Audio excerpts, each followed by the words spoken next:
The answer to consistency is not motivation. Most people think if they get themselves really motivated to exercise, they will get it done. And sometimes that's definitely the case. You know exactly what needs to be done, it's very clear, you just need a better trigger, a better cue. And once you hear that better trigger, that better cue, it'll trigger the behavior and you'll get the behavior done.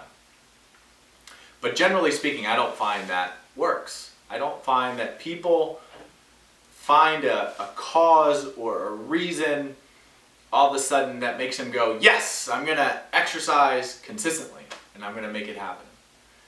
It's actually the opposite of that. It's when they talk about their difficulties, their trials, their tribulations, their errors in making it work, that somehow being in that negative zone, that kind of negative side of a magnet, it actually allows them from inside start to say, okay, you know, I'm either going to do this or I'm not. It gets them to that mirror moment. It gets people to that moment where they're actually looking themselves in the mirror. There's no excuses. There's no rationalizations, justifications. There's no middle air.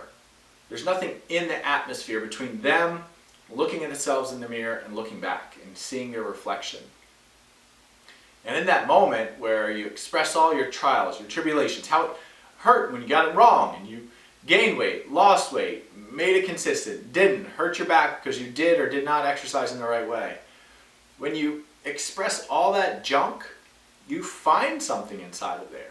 Just like flowers and beautiful things grow out of shit, somehow the strongest sense of I'm going to make this happen comes out of those moments where you're vulnerable, you're honest, you're a little random and chaotic, but you're clear. You understand what you're saying.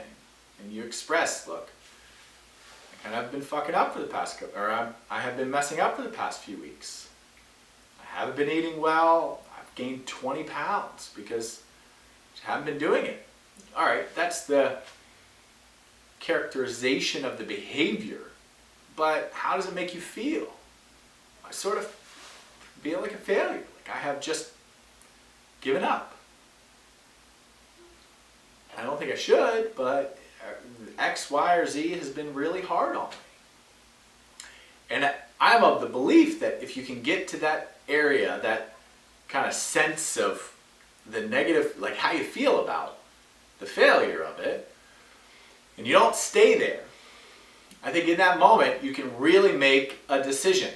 And this is how you decide your character. When we're pitted between two choices, or seemingly to be only two choices, what you choose, that's your character.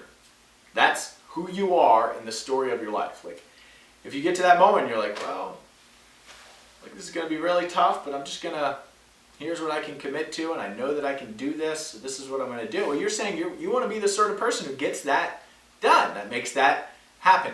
And it's not about motivation. It's not about the rah, rah, rah. It's not about the cheerleading aspect. It's about, you get to a point, the game that you're playing is really clear, how you score points is really clear, you do X.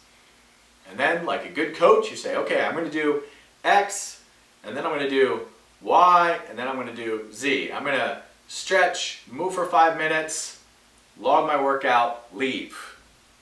Because it's really clear. You know all the steps in the plan. You make it easier on yourself.